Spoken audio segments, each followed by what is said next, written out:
Pardi highway Shrinath hotel પાસે કારમાં 42,000ના દારૂ સાથે સુરતના બે ઝડપાયા. પારડી પોલીસ રવિવારે રાત્રે પેટ્રોલિંગમાં દમણથી આવતી સ્વિફ્ટ કારને હાઈવે શ્રીનાથ હોટલ પાસે અટકાવી તલાશી લેતા કારમાંથી ₹42,460નો દારૂનો જથ્થો મળી આવતા ચાલક હસમત ઉલ્લા શેર બહાદુર ઉંમર વર્ષ 25 રહે ભિવંડી મહારાષ્ટ્ર અને સાથે બેસેલ નિશિત સૂર્યદેવ યાદવ ઉંમર વર્ષ 29 રહે કડોદરા સુરતની ધરપકડ કરી તેમના પાસે મળેલા બે ફોન કિંમત ₹10,000 3 લાખની કાર અને દારૂ મળી ₹3,52,460નો મુદ્દામાલ કબજે લઈ પારડી પોલીસે વધુ કાર્યવાહી હાથ ધરી છે. દારૂ ભરાવી આપનાર અને સુરત ખાતે મંગાવનાર બિંકટેશ નામના ઈસમને વોન્ટેડ જાહેર કર્યો છે.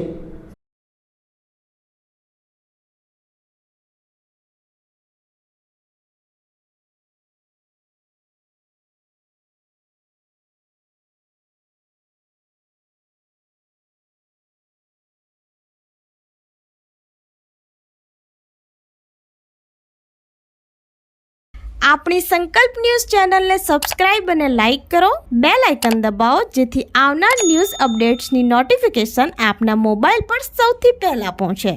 Like, subscribe and share the video.